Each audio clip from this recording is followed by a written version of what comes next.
Hey everyone, welcome to Sauce's Best Catering. I am Chef Charlene Sauce, or to those of you familiar with me, Charlene the Shield. Please remember to like and subscribe to my YouTube channel, and soon on my blog we'll be offering a paid recipe section and also a teaching class via video that you can sign up for. But in the meantime, be sure to like and subscribe today to Sauce's Best Catering, and on YouTube you'll find me as Charlene Sauce.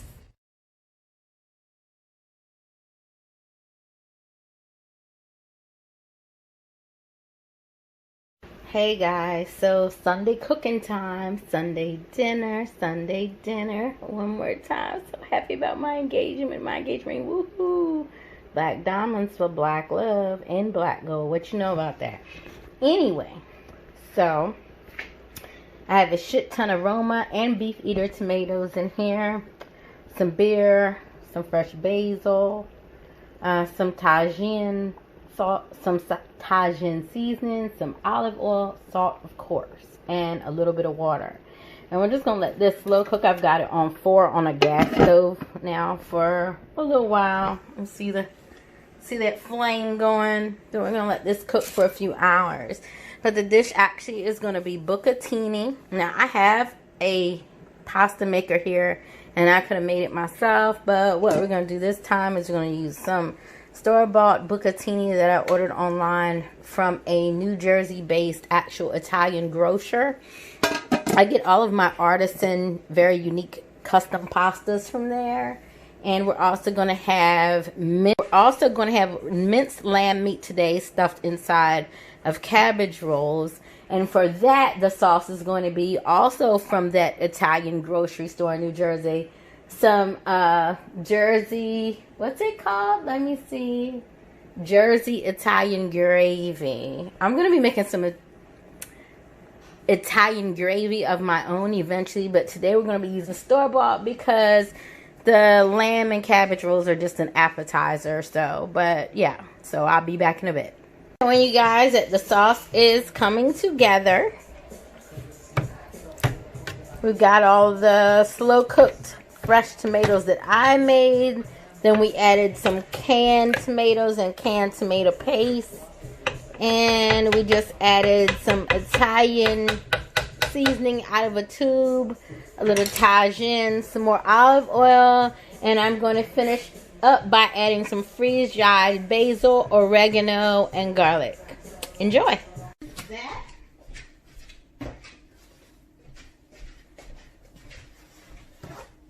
So my first step is going to be to slow cook these. And then after the slow cook, we're going to put them on our cast iron griddle for the stove. And we are going to sear them. Alright?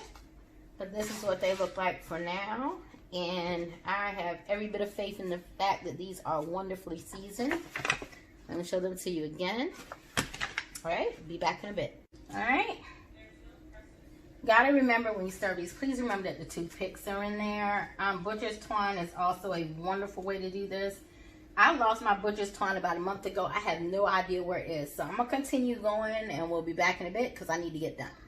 Alright guys, so just real quick I want to show you this. I'm about to drop these in.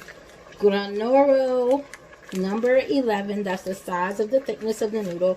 Bucatini. And I ordered this online from the same Italian grocery store I told you a few months ago about the macaroni di Pompe. So we're just going to put this in, and it's basically spaghetti, just a much fatter spaghetti. You see that griddle there from where I seared my pork belly off. I've got some oil already in here. And we're just going to start dropping these in.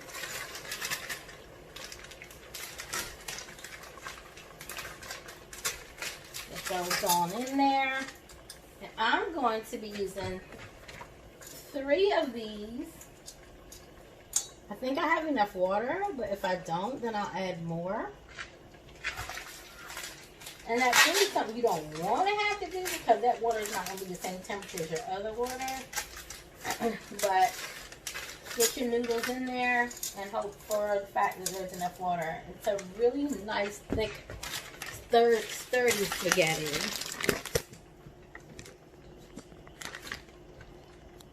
You can see them a little bit there. May not be the best view of them, but you can see them. And last but not least, that third pack. I use my steamer pot because it already comes with a built-in colander. And I just lift that out when I'm done cooking my noodles. And then I pour the water out of the part that the water was in, right? And then you just go back and you've got like perfect situation there.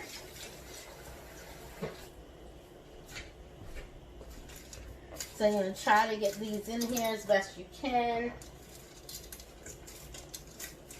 The water,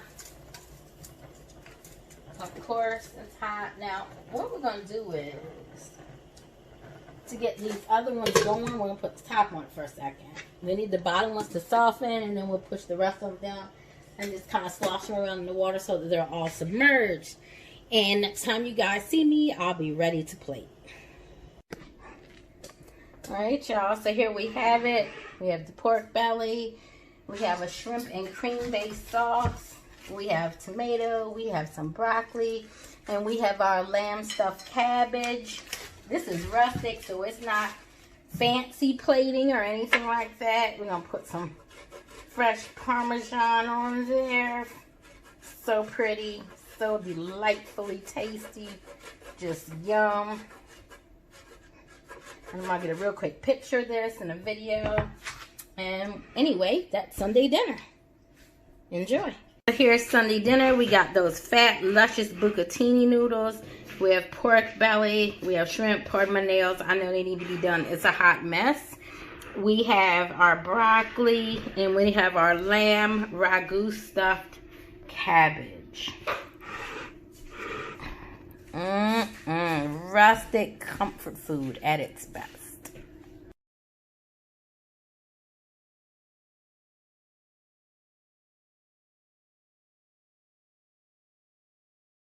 Okay guys, so you remember the other day, right? We made bucatini, and when I did that video, I was having like a real true not so great, we had a fashion mishap. All of this was exposed, so I had to get rid of just about all that video. And if I turn to this side, you'll see where this has split pretty good too. When you got all this curve, just after a while shit gets crazy. So at any rate, we're going to rework the pasta into the sauce, cooking it together. And we're also going to incorporate, what did I just do with it? See, I'm going crazy. We're going to incorporate some of the lamb mixture into it that we made the other day for stuffing the cabbages. So, I'm going to put a few scoops of this in. Our bucatini, all of this stuff is already pre-cooked because it was Sunday dinner. We're on Tuesday now.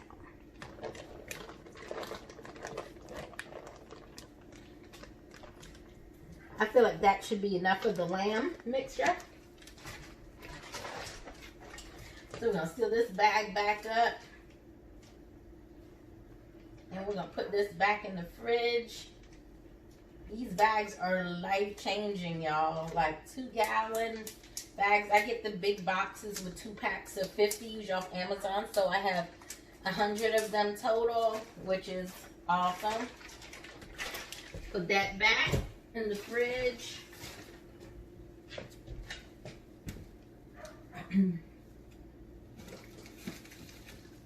We're just going to take in a few other things we want to add to this today.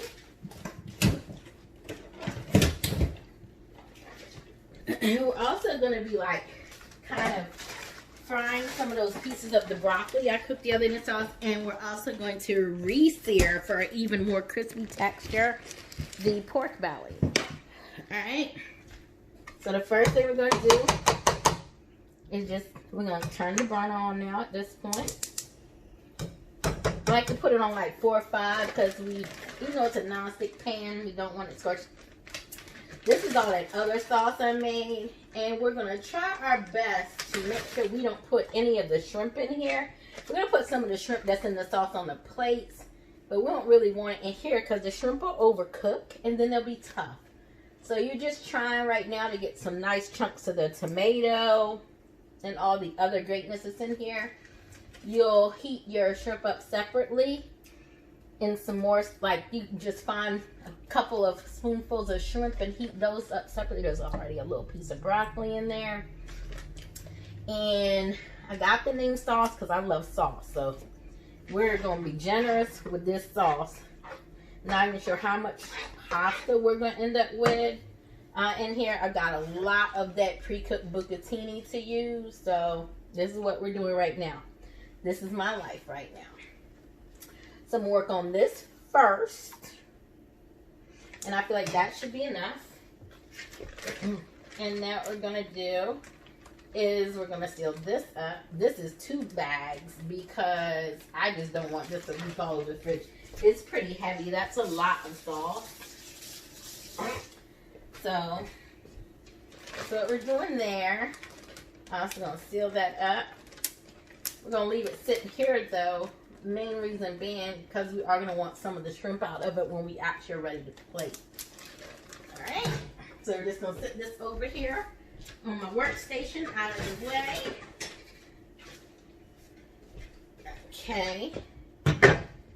Now, I'm not going to put the pork belly on at the same time as the sauce because the pork belly's already been cooked and we don't want to overcook it. I'm going to add a little bit of Tajin. We used some of this when we made this sauce. We're going to use a little more. And we're going to use a little freeze-dried oregano also. Okay. And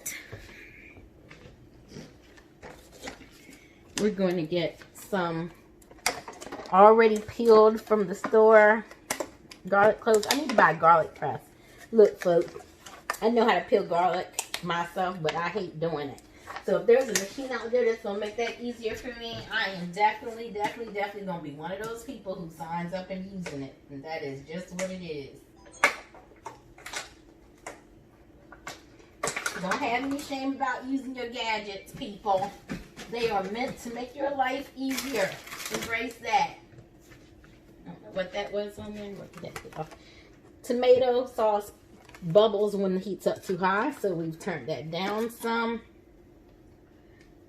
I like to break these so the flavor pops out of them better. So we're just breaking them. I love garlic. You can't ever have enough of it because it's a really good natural antibiotic too, which is also why I keep it in this form. Because I give it to my daughter sometimes when she needs it for things. And I take it myself sometimes too when I need it for things. Garlic's really good for so many uses at home. Put that back in the fridge. And my neighbor across the street grows all kinds of awesome herbs and vegetables in her backyard. And she blessed me with some fresh mint and fresh basil. These things are referred to as aromatics when you're cooking. They also make good garnishes on certain things. You can't use them on everything. Parsley is like the all-around garnish for most things. But these things, I wish you could smell it. It's just such a fresh, fragrant, delicious smell. We're also going to grate some fresh Parmesan in here, probably around the last 10 minutes of this. Now, true, this is already cooked, but I am going to let it cook for about 30 minutes together now that we've combined them. Just to really, really, really get the flavors synced in right with each other. And then after that, we will come back And we will get to the part of adding the pasta to it and re-searing that pork belly. So, as the Italians say, buon appetito. And I'll be back. Alright, so I am back. And the sauces come together nicely where I've merged them. And so now what we're about to do is we're about to get to work on, let me set this down. Alright, so now we're about to get to work on adding some of the bucatini pasta to it and mixing it in. And I'm going to need my tongs for that. I was about to say, yet I don't see either pair. I'm not sure where my longer set is. So this will do. Oh, I see it now. Go figure. Alright. So, and also something I did the other day. Let me set that there. Hope that don't fall before I turn back around. Alright. So, a lot of your flavoring from your tomatoes is in the juice that comes from it. So when you got a sauce like this that's getting a little thick, you hang on to that. You pour some in. Let me seal my container back up.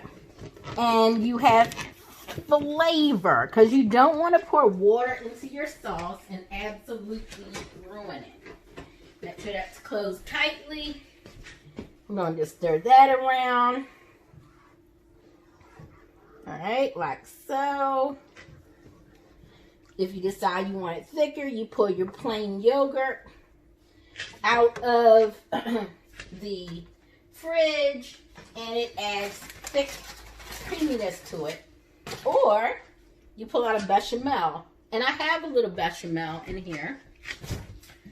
So, with that being said, what you can do is this too. Because I think I would like that a little thicker. Now you're like, but you just did that to thin it, right? I know. That's what happened. But actually, I probably can't use the bechamel right now. And it's so good too. Because it has some cream cheese. Because we got to bring this to a boil first. And we're just going to put some of this in here. Because we want this to be really rich and creamy. And stick it really well to our noodles.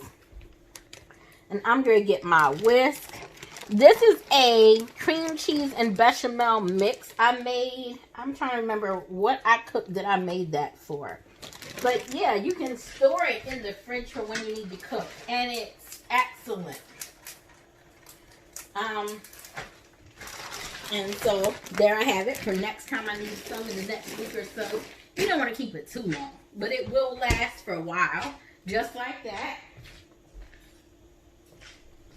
And we're going to start to work this in with our whisk. Hopefully not splashing stuff everywhere on us. You just want to work that throughout with your whisk. The heat will break it down also. But a whisk is the absolute best way to do it. And already now we have more like a creamy, nice sauce texture. And you're just going to continue to do that for a bit. Like so.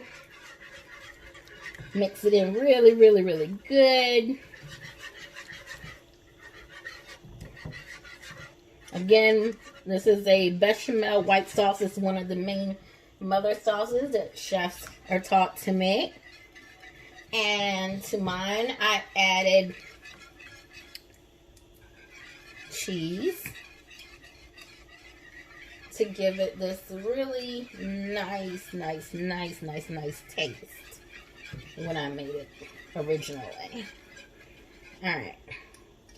So we got that in there and we whisked it around to make it nice and smooth. So now what we're going to do is we're going to start dropping in some of this already pre-cooked bucatini pasta from the other day when I originally made the dish. Going to get that in there. Still on high heat. We'll turn it down once I start seeing some bubbling. Actually, I'm going to turn it down now. I always forget tomato will just make the biggest mess on high heat. So you want to try not to do that. Bucatini is a really, really, really thick and large pasta. So because of that, my hands are clean, so we're just gonna get in here now. Because honey, I'm trying to be cute for y'all, but I'm also still on the clock working. Let me lower this a little bit for you guys. Starting to hear a little bubble going on.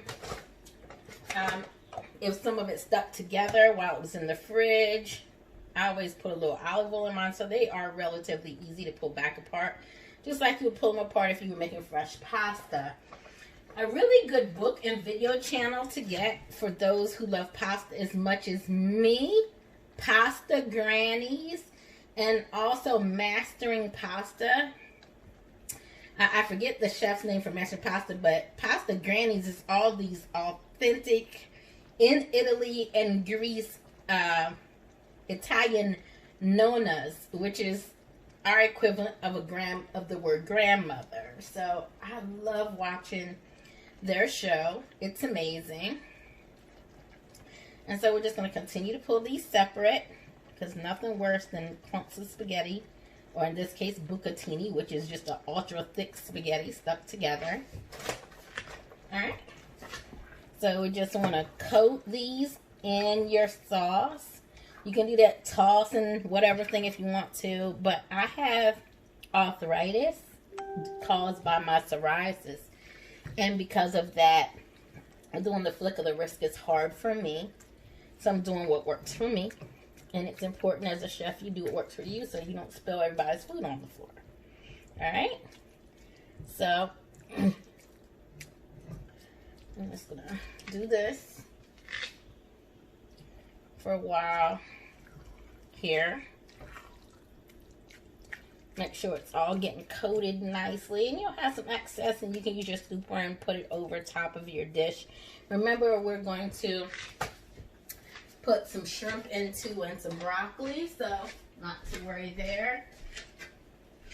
Because it's pre-cooked, you don't need to leave it mixed together like that long. But you do want to do that. Does anyone else just love pasta? I do. I can eat it plain with no sauce. Just go for it. Alright, so moving this, because we need to turn this pan on now.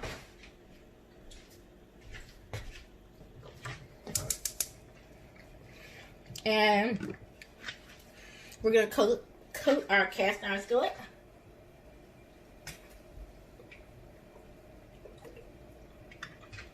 With just a little olive oil.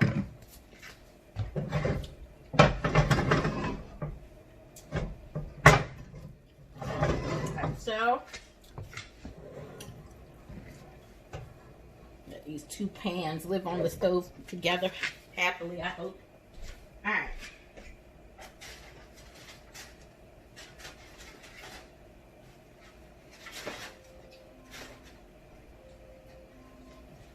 Alexa, stop.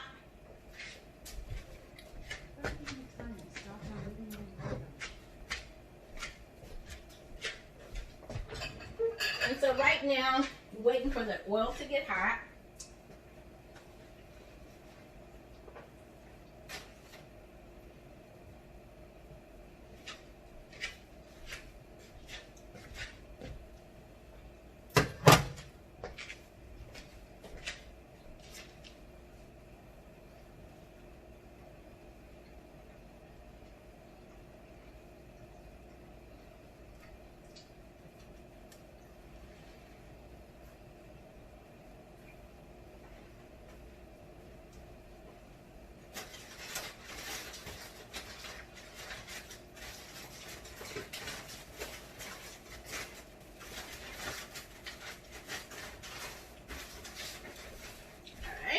Putting this container in the fridge, so I'm ready to put food up tonight.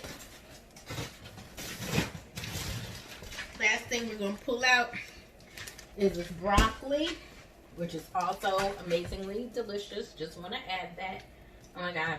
I cooked it in the sauce the first day I made everything. It's so good. It's really delicious. Grapeseed oil is great for high heat cooking, and I need to get some more. Because I like that better for searing than olive oil, but today we're using what we have. The broccoli's so good.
All right.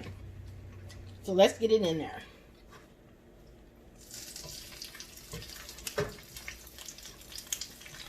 I just had like 4 pieces of this left, so no big deal there.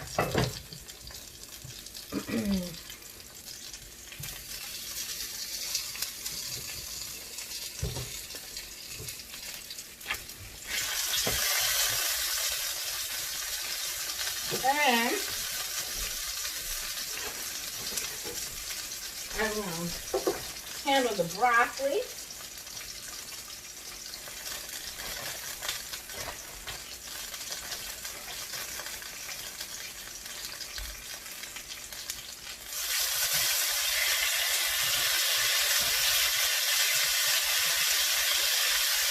It'll take 2 fluorescent just to give them a nice flip, and then put it on the plate.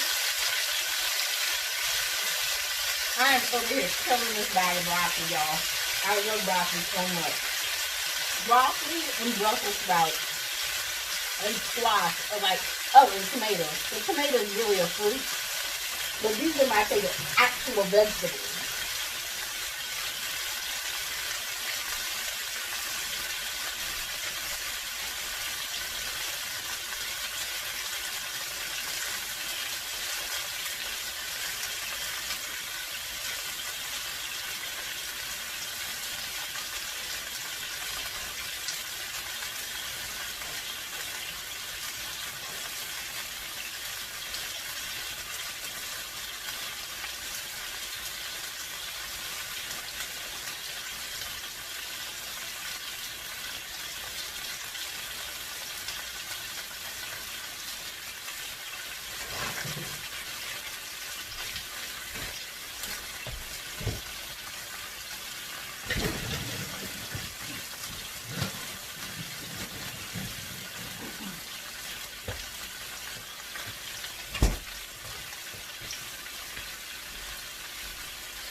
I'm sorry, y'all. I just be walking away. I got so much on my mind this week. I do apologize. Alright. So,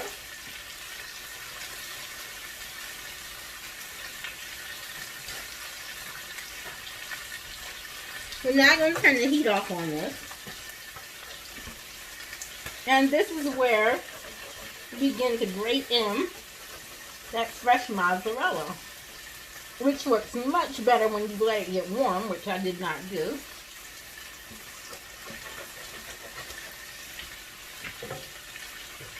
I'm going to flip this pork belly over.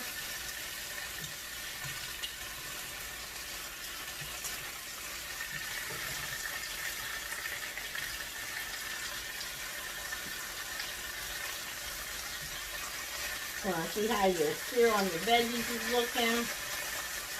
Yeah, it can go a little longer. Try to move everything closer into the center of your cast iron because that's where the most heat is.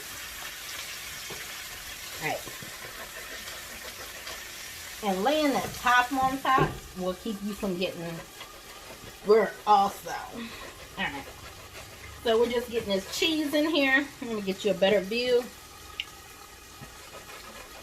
Bucatini. So delicious.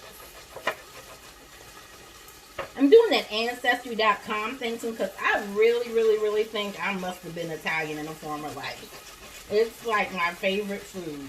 Seriously. You can't convince me. My family says that too. They're like, girl, you are not black in your former life. Although I might have just been a Sicilian. They don't like it, but they are pretty much black people too. Unfortunately, I'm sorry for my African Moor ancestors who decided to cause what they caused there. My apologies on behalf of that. For what it's worth, they did horrible things to us too, like sold their own people into slavery, so that whole thing. Alright.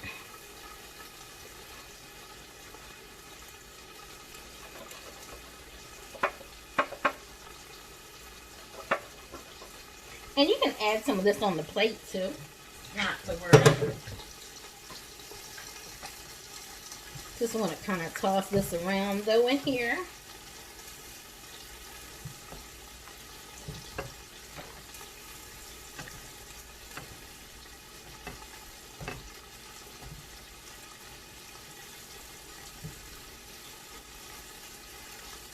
Clean up the mess as you go.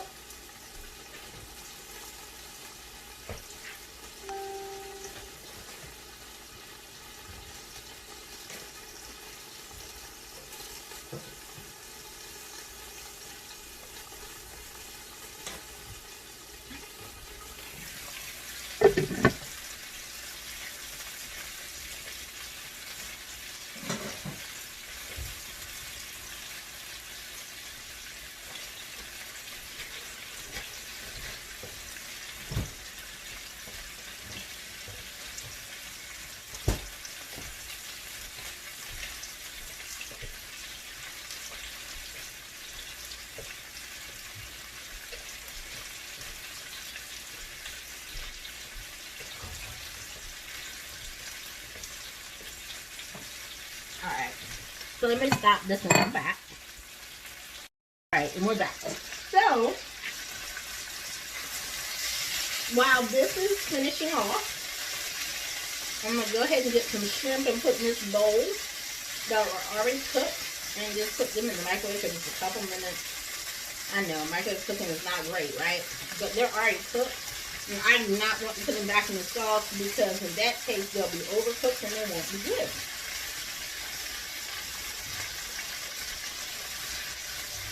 We also can turn the heat down now on this because the pan itself is holding so much heat.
I'm back, and we're gonna pop this in the microwave just for a couple minutes, not even for long. 2 minutes tops. Rinse everything off because we are about ready to plate.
And in fact, we're going to stop it now because I don't even think it needs 2 minutes.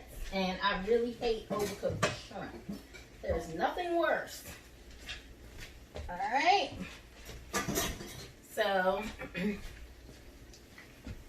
give these one last turn over just to get some more good heat on them.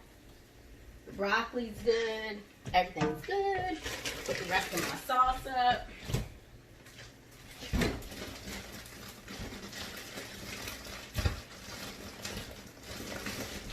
I hate when a bag is full of air and you can't get it in the fridge like that. Alright. Because we gotta be able to fold this thing.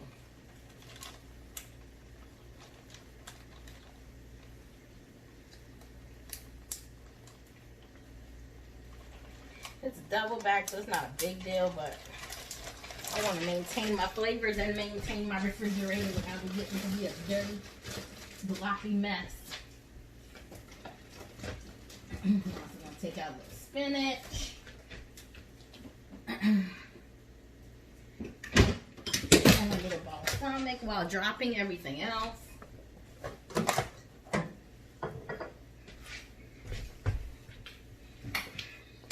Alright, I'll be right back to deplating. Alright, so we are back. And today I've done a little different of a plating. And I'll show it to you in better detail once we're all complete here. Just a little different how we got things today. I'm going to place a few pieces of spinach on top of the pasta also. Like so.